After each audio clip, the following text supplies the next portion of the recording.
Hello' students, good afternoon.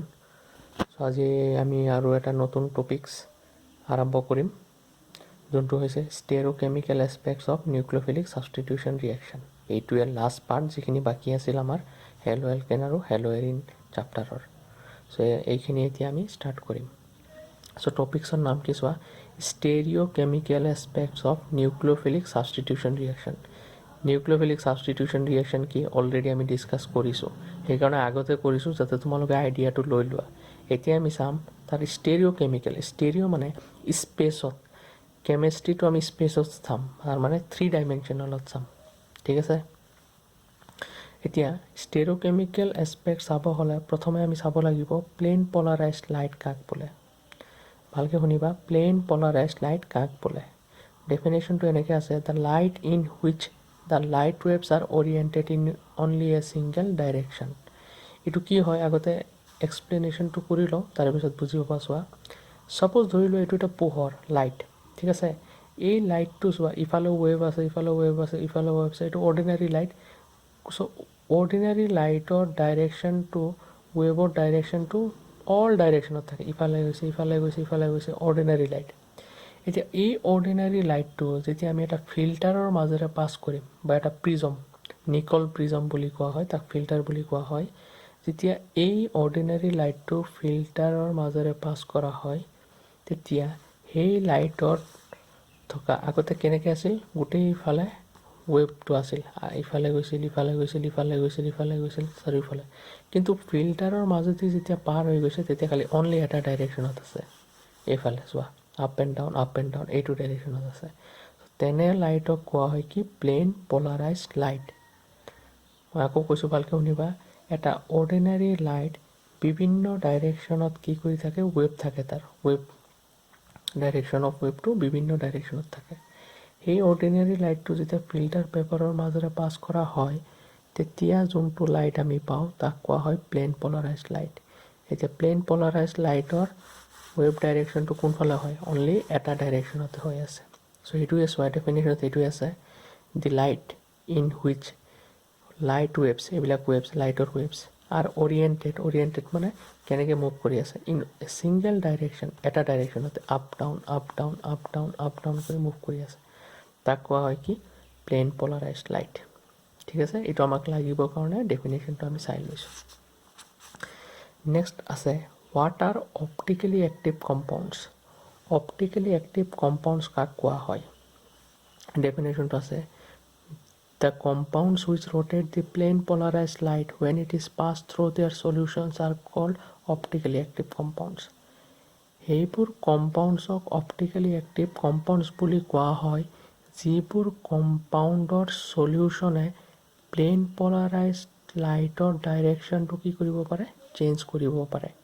তেনেধৰণৰ কম্পাউণ্ডক কি বুলি কোৱা হয়, অপ্টিকেলি এক্টিভ কম্পাউণ্ডছ। এতিয়া আমি বুজি লওঁ, চোৱা, ধৰি লোৱা তুমি এটা অৰ্গেনিক কম্পাউণ্ড লৈছা আৰু ইয়াত পানীৰ লগত মিক্স কৰি এটা চলিউশ্যন বনাইছা। চ' এইটো কি হৈ গ'ল, চলিউশ্যন অফ অৰ্গেনিক কম্পাউণ্ড। এতিয়া এই চলিউশ্যনটোৰ মাজেৰে তুমি প্লেন পলাৰাইজড লাইটটো কি কৰি আছা, পাৰ কৰিবলৈ চেষ্টা কৰিছা, ঠিক আছে। এই লাইটটো ইফাল দি দিছা এই চলিউশ্যনৰ মাজেৰে। এতিয়া এই প্লেন পলাৰাইজড লাইটটো যেতিয়া চলিউশ্যনৰ মাজেৰে পাৰ হৈ ওলাইছে, যদি তাৰ ডাইৰেকশ্যন, আগত কেনেকুৱা আছিল, চিধা আছিল, যদি তাৰ ডাইৰেকশ্যনটো এনেকৈ হৈ যায়, এইটো কি হ'ল, এণ্টি ক্লকৱাইজ, নাইবা এনেকৈ হ'ব পাৰে, এইটো কি হৈ গ'ল, ক্লকৱাইজ। চ' যিবোৰ চলিউশ্যনে প্লেন পলাৰাইজড লাইটক ৰোটেট কৰিব পাৰে, আইদাৰ ক্লকৱাইজ নাইবা এণ্টি ক্লকৱাইজ, তেনেধৰণৰ কম্পাউণ্ডক কি বুলি কোৱা হয়, অপ্টিকেলি এক্টিভ কম্পাউণ্ডছ। মনত থাকিব, যিবোৰ কম্পাউণ্ডে প্লেন পলাৰাইজড লাইটক কি কৰিব, ৰোটেট কৰিব পৰা ক্ষমতা আছে, সেইবোৰ কম্পাউণ্ডক কি বুলি কোৱা হয়, অপ্টিকেলি এক্টিভ কম্পাউণ্ডছ, ঠিক আছে। এইখিনি হৈ গ'ল আমাৰ। নেক্সট আমি চাওঁ, হোৱাট ইজ পলাৰিমিটাৰ। এতিয়া পলাৰিমিটাৰ হৈছে এটা ইনষ্ট্ৰুমেণ্ট, যন্ত্ৰ, যোনটো যন্ত্ৰ দি আমি মাপজোখ কৰিব পাৰোঁ যে কিমান এংগেল মুভ কৰিছে। ইয়াত যে আছিল, মুভ কৰিছে, কিমান এণ্টি ক্লকৱাইজ হৈছে বা কিমান ক্লকৱাইজ গৈছে, 50 ডিগ্ৰী, 60 ডিগ্ৰী, এইবিলাক মাপজোখ কৰিবৰ কাৰণে যোনটো ইনষ্ট্ৰুমেণ্ট ব্যৱহাৰ কৰা হয়, তাক কোৱা হয় কি, পলাৰিমিটাৰ। নেক্সট কুৱেশ্যন হৈছে what is dextrorotatory and laevorotatory compounds dextrorotatory compounds আৰু লেব'ৰ'টেটৰী কম্পাউণ্ডছ কাক কোৱা হয় এতিয়া শুনা যিবোৰ কম্পাউণ্ডে প্লেন পলাৰাইজ লাইটক ৰাইট ছাইড অথবা ক্লকৱাইজ ডাইৰেকশ্যনত ৰ'টেট কৰিব পাৰে সেইবোৰ কম্পাউণ্ডক কি বুলি কোৱা হয় ডেক্সট্ৰ'ৰ'টেটৰী কম্পাউণ্ড নাইবা ডি ফৰ্ম নাইবা আৰু এটা আছে প্লাছ চাইন এতিয়া চোৱা ইয়াতে এই যে ইয়াতো এটা কম্পাউণ্ড আছিল এই কম্পাউণ্ডটো যদি প্লেন পলাৰাইজ লাইটক ৰাইট ছাইড মানে এইটো চোৱা ৰাইট ছাইড মানে ক্লকৱাইজ তুমি মনত ৰাখা ঘড়ীৰ কাঁটা যেনেকৈ ঘূৰে এইটো কোৱা হয় ক্লকৱাইজ যদি ৰাইট ছাইডত ৰ'টেট কৰিছে তেনেধৰণৰ কম্পাউণ্ডক কি বুলি কোৱা হয় ডেক্সট্ৰ'ৰ'টেটৰী কম্পাউণ্ড আৰু যদি কম্পাউণ্ডটো প্লেন পলাৰাইজ লাইটক লেফ্ট ছাইডে নাইবা এণ্টি ক্লকৱাইজ ডাইৰেকশ্যনত ৰ'টেট কৰিছে তাক কোৱা হয় লেবিঅ'ৰ'টেটৰী নাইবা এল ফৰ্ম নাইবা নেগেটিভ চাইন দি বুজোৱা হয় ঠিক আছে চ' নেক্সট আমি যাওঁ আৰু এটা প্ৰশ্ন what are optical isomers and optical isomerism optical isomers মানে এই দুটাক একেলগে অপটিকেল আইচ'মাৰ্ছ বুলি কোৱা হয় কোনটো the dextrorotatory and laevorotatory isomers of a compound are called optical isomers আৰু সেই পৰিঘটনাটো কি বুলি কোৱা হয় অপটিকেল আইচ'মেৰিজমছ ঠিক আছে নেক্সট যাওঁ আমি what is asymmetric carbon or stereo' centre asymmetric carbon আৰু ষ্টেৰিঅ' চেণ্টাৰ কাক বুলি কোৱা হয় চ' ডেফিনেশ্যনটো আছে এটা sp3 hybridise carbon atom which is bonded to 4 different atom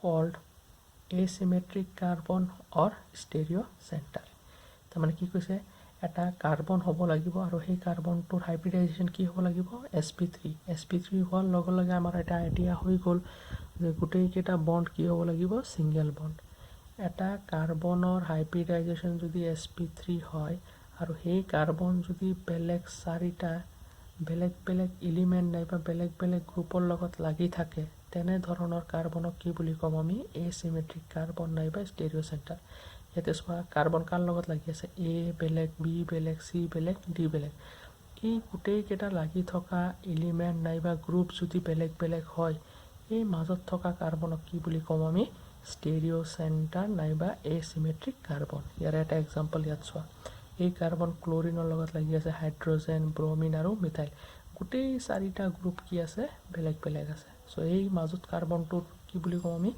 এচিমেট্ৰিক carbon নাইবা ষ্টেৰিঅ' চেণ্টাৰ চ' এতিয়া আমি চাম what is chiral and achiral ঠিক আছে চ' কাইৰেলৰ ডেফিনেশ্যনটো চোৱা কি আছে the object which are non superimposable on their mirror image are said to be chiral chiral মানে মনত ৰাখিবা এচিমেট্ৰি আৰু এ কাইৰেল মানে symmetry the object which are superimposable on their mirror image are said to be chiral symmetry এতিয়া মই এটা কিতাপত example আছে তাত বুজাই দিওঁ চোৱা এতিয়া চোৱা এই গ্লাছ আৰু এই বল গ্লাছৰ ইমেজ এইটো মাজত এটা মিৰৰ আছে এই গ্লাছ বা বল মিৰৰত কেনেকুৱা দেখা যাব একে দেখা যাব এই গ্লাছৰ মিৰৰ ইমেজ আছে এই বলৰো মিৰৰ ইমেজ আছে ঠিক আছে এতিয়া চোৱা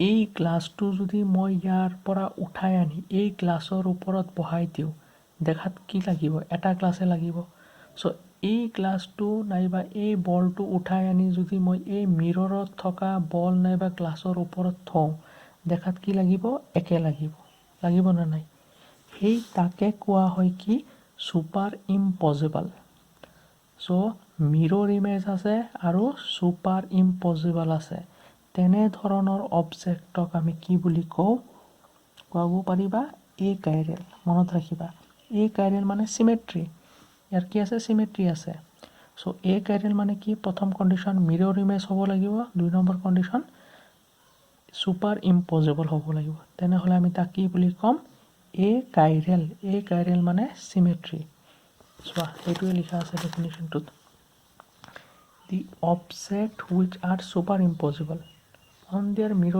মিৰৰ ইমেজৰ ওপৰত একদম একজেক্ট বহি যায় তেনেধৰণৰ মলিকুলক আমি কি বুলি ক'ম এ কাইৰেল মলিকুল নাইবা এ কাইৰেলক আৰু এটা নাম কি চিমেট্ৰি এতিয়া কাইৰেল মানে কি যিবোৰ অবজেক্টৰ মিৰৰ ইমেজ আছে কিন্তু দে আৰ নন ছুপাৰ ইম্পজিবল তেনেধৰণৰ আমি কি বুলি ক'ম কাইৰেল নাইবা এচিমেট্ৰি এতিয়া এক্সাম্পল চোৱা এই হাতটো চোৱা এই হাতৰ মিৰৰ ইমেজ কি এইখন হাত চ' এই হাতটো যদি তুমি একজেক্টলি ইয়াৰ ওপৰত বহাই দিয়া একে নহ'ব কিন্তু এনেকৈ হৈ যাব এইটো এটা হাত ইয়াৰ ওপৰত যদি মই আৰু এটা হাত দিওঁ তেনেহ'লে কি হ'ব বেলেগ হৈ যাব চ' তেনেধৰণৰ মলিকুলক কি বুলি কোৱা হয় কাইৰেল বুলি কোৱা হয় ঠিক আছে চ' নেক্সট আমি আগবাঢ়োঁ ইনেনচিয়মাৰ্ছ কাক বুলি কোৱা হয় ষ্টেৰিঅ' আইচ'মাৰ মানে এয়া কাইৰেল মলিকুল এইবিলাক ষ্টেৰিঅ' আইচ'মাৰ বুলি কোৱা ষ্টেৰিঅ' মানে স্পেচত বনোৱা আইচ'মাৰক বা মলিকুলটোক আইচ'মাৰ মানেতো জানাই দুটা মলিকুলক একেলগে কি বুলি কয় আইচ'মাৰ মানে সিহঁতৰ কেমিকেল ফৰ্মুলা একে প্ৰপাৰ্টিজবোৰ বেলেগ বেলেগ হ'ব পাৰে যিবোৰ stereo' আইচ'মাৰ rotate to each other as non-superimposable mirror images are called enantiomer যিবোৰ ষ্টেৰিঅ' আইচ'মাৰিজে ৰোটেট কৰিব পাৰে সোঁফালে নাইবা বাওঁফালে আৰু সিহঁত কি হ'ব লাগিব নন ছুপাৰ ইম্পজিবল হ'ব লাগিব আৰু মিৰৰ ইমেজ হ'ব লাগিব তেনে ক্ষেত্ৰত আমি তাক কি বুলি ক'ম ইনেনচিয়মাৰ্ছ যিবোৰ আইচ'মাৰে ৰোটেট কৰিব পাৰে সোঁফালে নাইবা বাওঁফালে সিহঁতৰ মিৰৰ ইমেজ হ'ব লাগিব আৰু কি হ'ব লাগিব নন ছুপাৰ ইম্পজিবল হ'ব লাগিব তিনিটা কণ্ডিশ্যন মনত ৰাখিবা প্ৰথম ৰোটেট কৰাব 2 নম্বৰ নন ছুপাৰ ইম্পজিবল আৰু 3 নম্বৰ মিৰৰ ইমেজ থাকিব তেনেধৰণৰ কম্পাউণ্ডক আমি ক'ম ইনেনচিয়মাৰ্ছ ঠিক আছে কাইৰেলৰ ক্ষেত্ৰত কিন্তু দুটা কণ্ডিশ্যন কি নন ছুপাৰ ইম্পজিবল আৰু মিৰৰ ইমেজ ইনেনচিয়মাৰৰ ক্ষেত্ৰত কিন্তু তিনিটা ৰোটেট নন ছুপাৰ ইম্পজিবল আৰু মিৰৰ ইমেজ ঠিক আছে নেক্সট আমি আৰু কেইটামান ডেফিনেশ্যন চাওঁ ইয়াতে আছে what is racemic mixture or modification racemic mixture নাইবা মডিফিকেশ্যন কাক বুলি কোৱা হয় চ' চোৱা এই মিক্সাৰ কণ্টেইনিং 2 ইনেনচিয়মাৰ তোমাৰ হাতত দুটা ইনেনচিয়মাৰ আছে এটা সোঁফালে ৰোটেট কৰিছে আৰু এটা বাওঁফালে ৰোটেট কৰিছে সেই দুটা ইনেনচিয়মাৰক একেলগে আমি কি বুলি ক'ম ৰেচিমিক মিক্সাৰ নাইবা মডিফিকেশ্যন কিয় বুলি কৈছোঁ চোৱা ছাপ'জ এইটো এটা মলিকুল অ'কে ইয়াত দুটা মলিকুল আছে এটা মলিকুলে ইফালে 50 ডিগ্ৰী এংগেল কৰিছে আৰু এটা মলিকুলে ইফালে 50 ডিগ্ৰী কৰিছে ছাপ'জ ইফালে যোনটো কৰিছে এইটো +50 ইফালে যোনটো কৰিছে এইটো -50 চ' অভাৰঅল ডিগ্ৰী কিমান হ'ব 0 কাৰণ প্লাছ আৰু মাইনাছ কৰিলে এইটো কিমান হৈ যায় 0 হৈ যায় চ' এইটো ডেফিনেশ্যনত দি আছে এ মিক্সাৰ কণ্টেইনিং 2 ইনেনচিয়মাৰ্ছ ইন ইকুৱেল প্ৰপৰ্শ্যন সমানে দুটা মলিকুল আছে নাইবা ইনেনচিয়মাৰ আছে will have zero optical rotation কিমান হ'ব 0 কিয় কাৰণ as the rotation due to one isomer will be cancelled by the rotation due to the other isomer এটা যদি ইফালে মুভ কৰিছে 50 আৰু এটা ইফালে -50 so ultimately কিমান হ'ব অপটিকেল rotation 0 হ'ব তাকে কি বুলি কোৱা হয় ৰেচিমিক মিক্সাৰ নাইবা মডিফিকেশ্যন এতিয়া ৰেচিমাইজেশ্যন কি যিটো প্ৰচেছৰ দ্বাৰা ইনেনচিয়মাৰবোৰক ৰেচিমিক মিক্সাৰ বনোৱা হয় তাকে কি বুলি কোৱা হয় ৰেচিমাইজেশ্যন কি যিটো পৰিঘটনাৰ দ্বাৰা ইনেনচিয়মাৰবোৰক ৰেচিমিক মিক্সাৰ বনোৱা হয় তাকে কি বুলি কোৱা হয় ৰেচিমাইজেশ্যন নেক্সট ডেফিনেশ্যন আছে ডিফাইন ৰিটেনশ্যন অফ কনফিগাৰেশ্যন এতিয়া ৰিটেনশ্যন অফ কনফিগাৰেশ্যন ডেফিনেশ্যনটো লিখাৰ আগতে আমি প্ৰথমে জানিলোঁ কনফিগাৰেশ্যন কাক কয় কনফিগাৰেশ্যন মানে 3 ডাইমেনশ্যনেল থকা এটা মলিকুলৰ লগত এটম বা গ্ৰুপ একেলগে থাকিলে তাক আমি কি বুলি ক'ম কনফিগাৰেশ্যন মনত ৰাখিবা 3 ডাইমেনশ্যনেলত এটা মলিকুল আঁকিলে আমি তাক কি বুলি কওঁ কনফিগাৰেশ্যন বুলি কওঁ এতিয়া আমাৰ নেক্সট ডেফিনেশ্যনটো হৈছে ৰিটেনশ্যন অফ কনফিগাৰেশ্যন কনফিগাৰেশ্যন মানে গম পালোঁৱে আমি 3 ডাইমেনশ্যনেল এৰেঞ্জমেণ্ট অফ এটমছ বা গ্ৰুপছ ইন এ মলিকুলক কি বুলি কোৱা হয় কনফিগাৰেশ্যন এতিয়া ৰিটেনশ্যন অফ কনফিগাৰেশ্যন মানে কি যে ৰিটেনশ্যন অফ কনফিগাৰেশ্যন মানে হৈছে নিজৰ অস্তিত্বটো স্পেটিয়েল এৰেঞ্জমেণ্ট অফ বণ্ডছত আগত যেনেকৈ আছিল পিছতো যাতে তেনেকৈয়ে থাকে বিক্ৰিয়া হোৱাৰ পিছতো কি চোৱা retention of configuration is the preservation of integrity of spatial arrangement of bonds of an asymmetric centre during chemical reaction এটা কেমিকেল ৰিয়েকশ্যন হোৱাৰ পিছত বা আগত তাৰ বণ্ডটো 3 ডাইমেনশ্যনত যেনেকৈ আছিল যদি তেনেকৈয়ে থাকে তাক আমি ৰিটেনশ্যন বুলি কওঁ চ' নেক্সট আমাৰ আছে what do you mean by inversion of configuration? Inversion নামৰ পৰাই আইডিয়া ল'ব পৰা যায়। ইনভাৰ্সন মানে কি? উল্টি যাব। যিটো কনফিগাৰেশ্যন আগত ৰিয়েকশ্যন হোৱাৰ আগত বেলেগ আছিল আৰু তাৰপিছত কি হৈছে? বেলেগ হৈছে, তাক আমি কওঁ ইনভাৰ্সন। এতিয়া আমি চাব লাগিব SN1 আৰু SN2ত ইহঁতৰ ব্যৱহাৰ কেনেকৈ কৰা হৈছে এই ষ্টেৰিঅ'কেমিষ্ট্ৰিটো। ঠিক আছে, এতিয়া চোৱা, ইন কেছ অফ SN1 এইবিলাক আমি আগতে কৰিছোঁ, কিন্তু এইবাৰ মই 3D থাকিছোঁ। চোৱা এইটো হয়নে? টুৱাৰ্ডছ দি ভিউৱাৰ, এইটো ছলিড ৱেজ, এইটো ব্ৰকেন ৱেজ, এইটো তোমালোকক শিকাইছিলোঁ ফাৰ্ষ্ট ইয়াৰত। চ' এইটো 3D থাকিছোঁ মই এটা মলিকুল। প্ৰথমে SN1ত কি হয়? এটা ষ্টেপত ভাঙে। SN1ত দুটা ষ্টেপ থাকে, এইটো ফাৰ্ষ্ট ষ্টেপ ভাঙি এটা কাৰ্বকেটায়ন জেনেৰেট কৰিছে। চ' এইটো কাৰ্বকেটায়ন মই ইয়াত লিখিছোঁ। চোৱা, এই কাৰ্বকেটায়নটোক নিউক্লিঅ'ফাইলে ইফালদি আহি এটেক কৰিব পাৰে, নাইবা এনেকৈ এটেক কৰিব পাৰে। ঠিক আছে, এতিয়া চোৱা ব্ৰমিনটো ইয়াত লাগি আছে। ঠিক আছে, ভালকৈ চাবা এই চিত্ৰটো। যদি OH- ইফালে আহি লাগে, তাৰমানে একজেক্টলি আমি মলিকুলটো কোনটো পাম? প্ৰডাক্টটো পাম এইটো। ঠিক আছে, এতিয়া চোৱা এই ব্ৰমিনৰ জেগাত কি আহি গৈছে? OH আহি গৈছে। এইটোৰ এৰেঞ্জমেণ্ট আৰু এইটোৰ এৰেঞ্জমেণ্ট চোৱা একে হয়নে নাই? ব্ৰমিন ইয়াৰ পৰা গৈছে আৰু OHটো তাতে যাই লাগিছে। চ' ইয়াক কি কোৱা হয়? Retention of configuration. আগৰ মলিকুলৰ অস্তিত্বটো ই বজাই ৰাখিছে বিক্ৰিয়া হোৱাৰ পিছতো। এইবাৰ যদি OH- ইফাল দি যায় এটেক কৰে, ইয়াতে চোৱা প্ৰডাক্টটো কোনফালে হৈছে? OH- ইফালে আহি লাগিছে, কিন্তু ইয়াত ব্ৰমিনটো কোনফালে আছিল? ইফালে আছিল। তাৰমানে কি হৈছে? ইয়াত উল্টি গৈছে। ইয়াত ব্ৰমিনটো ইফালে আছিল, OHটো এইবাৰ ইফালে হৈছে। ইয়াক কোৱা হয় কি? ইনভাৰ্সন অফ কনফিগাৰেশ্যন। ঠিক আছে, এইটোক কোৱা হৈছে ৰিটেনশ্যন অফ কনফিগাৰেশ্যন, এইটোক কোৱা হৈছে ইনভাৰ্সন অফ কনফিগাৰেশ্যন। নাইবা এনেকৈ ক'ব পাৰোঁ, এইটো লেবিঅ' ৰ'টেটাৰী, এইটো ডেক্সট্ৰ' ৰ'টেটাৰী। সেইকাৰণে মাইনাছ আৰু প্লাছ দিছোঁ। মাইনাছ মানে কি আছিল? লেবিঅ' ৰ'টেটাৰী, প্লাছ মানে ডেক্সট্ৰ' ৰ'টেটাৰী। চ' মনত ৰাখিবলগীয়া কথা আছে কিছুমান, এইটো ভালকৈ মনত ৰাখিবা যে SN1 বিক্ৰিয়াত আমি সদায় ৰিটেনশ্যন আৰু ইনভাৰ্সন কনফিগাৰেশ্যন পাম। SN1 বিক্ৰিয়াত আমি কি পাম? ৰিটেনশ্যন আৰু ইনভাৰ্সন। এই দুয়োটা প্ৰডাক্ট পোৱাৰ সম্ভাৱনা আমাৰ তাত আছে। চ' যদি ই 50% হয় আৰু ই 50% হয়, তেনেহ'লে আমি তাক কি বুলি ক'ম? ৰেচিমিক মিক্সাৰ।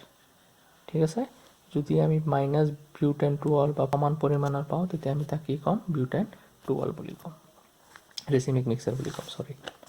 চ' নেক্সট আমি চাওঁ SN2ত কি হৈছে। চ' এইটো এটা SN2 মলিকুল। চোৱা SN2ৰ মেকানিজম অলৰেডি আমি ডিছকাছ কৰিছোঁ। চ' এই OH- কোনফালে লাগিছে? প্ৰডাক্টত চোৱা পিছফালেদি লাগিছে। ব্ৰমিনটো কোনফালে আছিল? আগফালে আছিল। চ' OHটো কোনফালে গৈছে? পিছফালে লাগিছে। তাৰমানে কি বুজিলোঁ? যে ইয়াৰ অস্তিত্ব আৰু ইয়াৰ অস্তিত্ব কিন্তু একে নহয়। কিয় নহয়? চোৱা, ইয়াত ব্ৰমিনটো তোমাৰ এই ছাইডত আছিল, ৰাইট ছাইডত আছিল, কিন্তু OHটো ইয়াত ক'ত লাগিছে? লেফ্ট ছাইডত। তাৰমানে কি হৈছে? উল্টি গৈছে, ইনভাৰ্সন হৈছে। চ' মনত ৰাখিবলগীয়া কথা এইটোৱে যে in case of SN2 reaction we will always get inversion of configuration. So' SN2ত সদায় আমি কি পাম? ইনভাৰ্সন অফ কনফিগাৰেশ্যন পাম। ইয়াত কিন্তু আমি ৰিটেনশ্যন কেতিয়াও নাপাওঁ। মনত ৰাখিবা, SN2ত ৰিটেনশ্যন আমি কেতিয়াও নাপাওঁ, সদায় কি পাম? ইনভাৰ্সন অফ কনফিগাৰেশ্যন পাম। চ' এইখিনিতে আমাৰ হেলো এলকেন আৰু হেলো এৰিন চাপ্টাৰটো শেষ হৈ গ'ল। চ' নেক্সট আমি পঢ়িম, মনত ৰাখিবা, পি ব্লক এলিমেণ্টছ। ঠিক আছে, নেক্সট আমাৰ চাপ্টাৰ যোনটো ষ্টাৰ্ট হ'ব সেইটো হ'ব পি ব্লক এলিমেণ্টছ আছে আমাৰ কোৰ্চত। চ' এইটো আমি নেক্সট ক্লাছত আলোচনা কৰিম। ঠিক আছে, থেংক ইউ।